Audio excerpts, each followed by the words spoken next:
የኔህት አሁን ያለሽበትን አገር ከነችግሩ ሁሉ ነገር ጥዬ ወደ ሀገር ልግባ ብለሽ ወደ ሀገር ከገባሽ ኢትዮጵያ ውስጥ ሆነሽ እየኖርሽ ዛሬ ግን ይደርስብሽ የነበረው መከራ እንደ አዲስ ትናፍቀዋለሽ።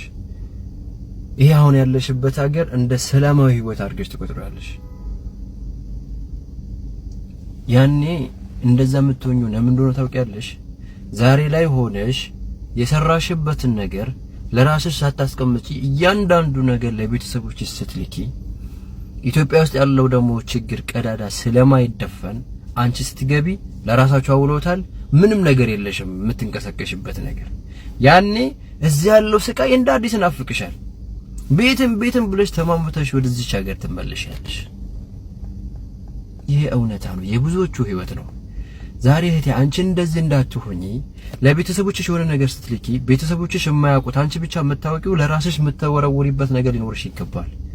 ሞባይል ባንኪንግ በስልክሽ አስከፍተሽ መምጣት ትችያለሽ። ስትመጪ እዚሁ ይሰራል። ሁሉንም ነገር በራስሽ አስገብተሽው ለነሱ ትንሽ ነገር ያለሽን እዚህ ጋር በሚያስፈልጋቸው ሰዓት ያቀምሽን ልታገዣቸው ትችያለሽ። አብዛኛው ነገር ግን ለራስሽ ማሰብ ይኖርብሻል አንቺ። ምክንያቱም የፈለገ ብታገዣቸው ኢትዮጵያ በቃኝ አይሉም። አንቺ ያለሽበትን ችግር አንቺ የምታልፊበት መከራ አያውቁትም። የኔ እህት በቀን አንዴ እንደምትበይ ምንም ያህል እንቅልፍ እንደማትተኝ አያውቁትም፣ አይረዱትም። ባል በይ እናት አባት በይ አያውቁትም። የስደትን ችግር የስደትን መከራ ያረገጠው ሰው በፍጹም አያውቀውም፣ በፍጹም። ለዚህ ነው ስለማያውቁት ነው ወር ሲደርስ ወርሽን እኮ እነሱ ያውቁታል። ጠብቀው ደሞዝን ተቀብለሻል ወይ ብለው ገንዘብ እንድትልከላቸው የሚያደርጉት ዛሬ አንቺ የምታልፊበትን መከራ ችግር ስለማያውቁት ነው፣ ስለማያልፉበት ነው። ማንም ማያውቀውም የስደትን ችግር የስደትን መከራ ስደተኛ እስካልሆነ ድረስ። ስለዚህ ካንቺ በላይ ላንቺ የሚያስብ ማንም ስለሌለ ቤተሰቦችሽን በመታገዢው ልክ ራስሽን ማግዢ። ማንም የማያውቀው ነገር ሊኖርሽ የሚገባ ነገር አለ፣ ለራስሽ የምታስቀምጪው ነገር። አገር ስትገቢ መቋቋሚያ ይሆንሻል። ወር ሲደርስ ሁሉንም ነገር የተሰራሽበትን ሙሉ መላክ ለቤተሰብ የለብሽም። ምናልባት ድካምሽን ተረድተውልሽ የሚታይ ነገር የሚያስቀምጡልሽ ነገር ካልሆነ ግን የሚታይ ነገር ከሌለ የሚጨበጥ ነገር ማያደርጉ ከሆነ ግን ለራስሽ ድብቅ የሆነ ነገር ሊኖርሽ ይገባል።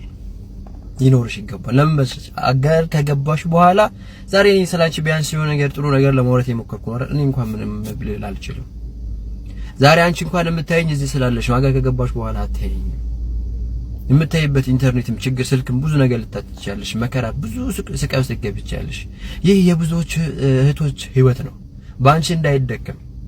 ባንቺ እንዳይደገም የጠላሽውን የቀፈፈሽን ህይወት ድጋሜ እንዳትመኝው ዛሬ ለራስሽ አስቢ።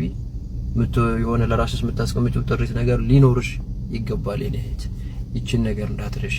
ስለምትከታተይ እጅግ በጣም አድርጌ አመሰግናለሁ።